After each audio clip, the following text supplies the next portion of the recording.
بسم اللہ الرحمن الرحیم۔ میں ڈاکٹر وقار بھٹا میل انفرٹیلٹی لیکچر کے حوالے سے آپ کی خدمت میں حاضر ہوں۔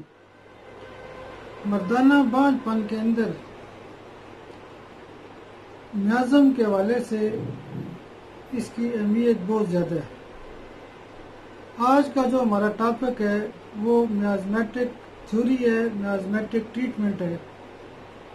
میازم سے مراد یہ ہے کہ جب کوئی کیس ٹھیک نہیں ہوتا تو اس کا یہ مطلب ہوتا ہے کہ اس کے اندر کوئی نہ کوئی ایسی رکاوٹ موجود ہے۔ ہنی من نے جب مختلف بیماریاں ٹھیک نہیں ہو رہی تھیں تو میازمیٹک تھیوری پیش کی تھی، اور اس میازمیٹک تھیوری کے بعد زیادہ کیسز حل ہونا شروع ہو گئے تھے۔ ہنی من نے جو میازم پیش کیے تھے ان میں سورا، سائیکوسس اور سفلس ہے۔ سورا سے مراد یہ ہوتی ہے کہ جب بھی انسانی جسم کے اندر کوئی چھوٹی موٹی بیماریاں ہوتی ہیں، چھوٹے لیول کے ایشوز ہوتے ہیں، تو اس کو سورا کہا جاتا ہے، اینٹی سورک ٹریٹمنٹ کی جاتی ہے۔ مثال کے طور پہ کسی کو نیند نہیں آتی، جسم پہ خارش ہوتی ہے، بھوک نہیں لگتی، یا مردانہ بانجھ پن کے حوالے سے ہم دیکھیں تو اس میں مثلا جراثیم 30% ہے، تھوڑی بہت کمی بیشی ہے، چھوٹا موٹا مسئلہ ہے، پسل ہلکے پھلکے ہیں، زیادہ ایشو نہیں ہے، تو اس میں اینٹی سورک دوائیاں استعمال کی جاتی ہیں۔ گردوں میں مثلا ہم اگر دیکھتے ہیں سورا کیا ہوتا ہے تو اس میں درد وغیرہ ہو جاتا ہے، تو اس طرح کے مسائل ہوتے ہیں، چھوٹے لیول کے ایشوز ہوتے ہیں۔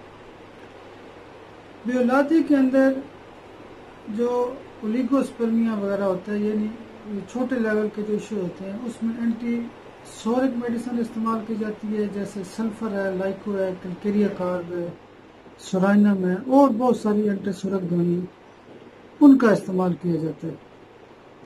دوسرے نمبر پہ ہنی من نے جو اپنی تھیوری پیش کی تھی اس میں سائیکوسس ہے، سائیکوٹک کیسز جو ہوتے ہیں، مثال کے طور پہ یعنی اگلے درجے کی بیماریاں، درمیانے درجے کی بیماریاں جہاں پہ گروتھ ہو جاتی ہے، ٹیومرز ہو جاتے ہیں، واٹس ہو جاتی ہیں، سسٹ بن جاتی ہیں، ٹھیک ہے، تو کوئی نہ کوئی یعنی چھوٹے لیول کے بجائے ایک درمیانے لیول کا مسئلہ پیدا ہو جاتا ہے، اس میں اینٹی سائیکوٹک میڈیسن استعمال کی جاتی ہے۔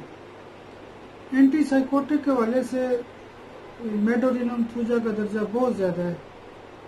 اس طرح اگر ایک آدھ ڈوز اس طرح کی کیسز میں دے دی جائے تو 10 ml پاور میں، تو مسائل بہت اچھے طریقے سے حل ہو جاتے ہیں، بلکہ بہت سارے مسائل حل ہو جاتے ہیں۔ تیسرے نمبر پہ میازم کے حوالے سے جو تیسرا پوائنٹ ہے وہ ہے سفلس۔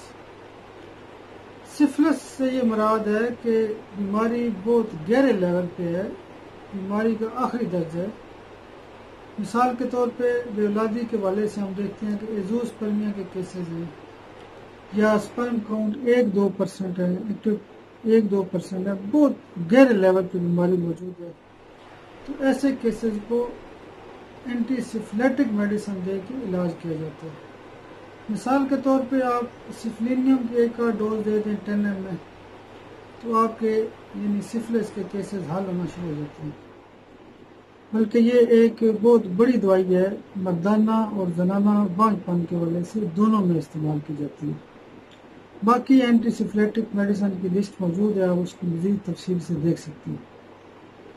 اس کے علاوہ 250 سال سے میازم کی جو تھیوری ہے اس پہ یعنی ہومیوپیتھ جو ہے نا الجھے ہوئے ہیں۔ کچھ لوگ کہتے ہیں کہ یہ تھیوری صحیح ہے، کچھ کہتے ہیں کہ اس کے بغیر علاج کرتے ہیں، لیکن آج کل راجن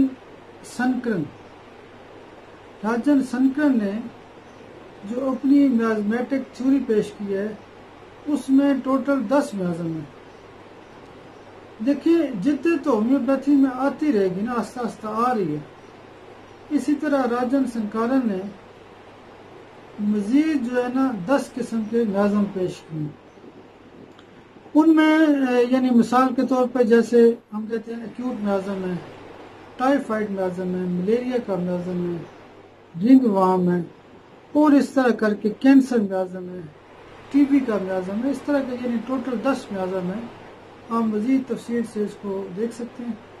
تو اس میں ان میازم کی اپنی اپنی میڈیسن بھی موجود ہے. کارسینوسن ہے جیسے، اسی طرح کر کے ٹائیفائڈ کی میڈیسن موجود ہے، ٹیوبر کلائنم موجود ہے، اسی طرح کے یعنی ملیریا میڈیسن موجود ہے. تو اس طرح کے جو 10 میازم ہیں ان کی اپنی اپنی میڈیسن بھی موجود ہیں. ان میڈیسن کو فوکس کر کے ہم بہتر سے بہتر علاج کر سکتے ہیں. میازم کو اگر مقصد پیش کیا جائے، جیسے کسی راستے میں کوئی دھند ہوتی ہے، رکاوٹ ہوتی ہے، اس کو میازم کہا جاتا ہے. میازم یعنی ایک رکاوٹ ہوتی ہے. آپ دیکھ لیں کہ دنیا کے اندر اور پاکستان کے اندر جو ڈاکٹر میازمیٹک تھیوری پہ کام کر رہے ہیں، ان کے رزلٹ بہت اچھے ہیں. ان کے پاس مریض بہت زیادہ ٹھیک ہوتے ہیں. ان کا کیور ریشو بہت زیادہ ہے. تو کیس کی نوعیت کے مطابق ہمیں میازم کو فوکس کرنا ہے اور میازمیٹک میڈیسن کو فوکس کرنا ہے. یعنی آپ جو میڈیسن دینا چاہ رہے ہیں اس سے پہلے اس متعلقہ جو اس بندے کا یعنی میازم بن رہا ہے، مثلا ٹیوبر اس کا میازم ہے تو ٹیوبر کولینیم کی ایک ڈوز دے دیں، میڈولینیم ایک ڈوز دے سکتے ہیں، سفرینیم دے سکتے ہیں. اسی طرح کی ایک 10 ml یا 1 ml ایک آدھ خوراک دے کے آپ باقی دوائیاں اپلائی کر سکتے ہیں. بہت شکریہ، بہت شکریہ. انشاءاللہ یہ سلسلہ جاری رہے گا. ابھی نیکسٹ ہم زنانہ بانجھ پن کے حوالے سے بھی بات کریں گے. بہت شکریہ. اللہ حافظ.